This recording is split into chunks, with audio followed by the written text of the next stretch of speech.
గబ్బర్ సింగ్ సినిమాకి నాకు horse riding పెట్టారు. అందరూ ఏమనుకున్నారంటే పవర్ స్టార్ అంటే అన్నీ వచ్చేసి అనుకున్నారు. నాకు తెలియదు అవన్నీ. హార్స్ రైడింగ్ అని చెప్పారు. ఓకే అని గుర్రం చూపించారు నాకు. అది కచ్ రాష్ట్రం గుజరాత్లో. గుర్రం దగ్గరికి వెళ్ళా. సార్ ఏం లేదు, దౌడు తీసుకుంటే గ్యాలప్ మీద వచ్చేయాలంటే ఓకే షూర్ అన్నాను, డెఫినెట్గా వచ్చేస్తానన్నా.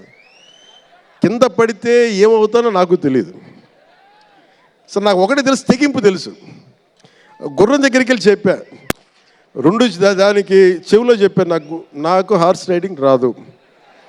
వీళ్ళందరూ నన్ను ఎక్స్పెక్ట్ చేస్తారు నేను చాలా గొప్ప హార్స్ రైడర్ అని. అంటే హీరో అంటే అన్నీ తెలియాలని అనుకుంటారు. నాకు తెలియదు హార్స్ రైడింగ్. దానికి ఒక పంచదార ముక్కను చిన్న క్యారెట్ పెట్టా. జాగ్రత్తగా తీసుకెళ్ళి నాకు వదిలేవాను. పాప ఆ గుర్రం అది నన్ను ఎంత అద్భుతంగా తీసుకెళ్ళిందంటే అది మీరు చూసారు ఆ సీన్లో. నేను అందరినీ మోసం చేశాను ఆ సినిమాలో. హార్స్ రైడింగ్ రాకుండా సినిమా వరకు హార్స్ రైడింగ్ వచ్చినా కదా.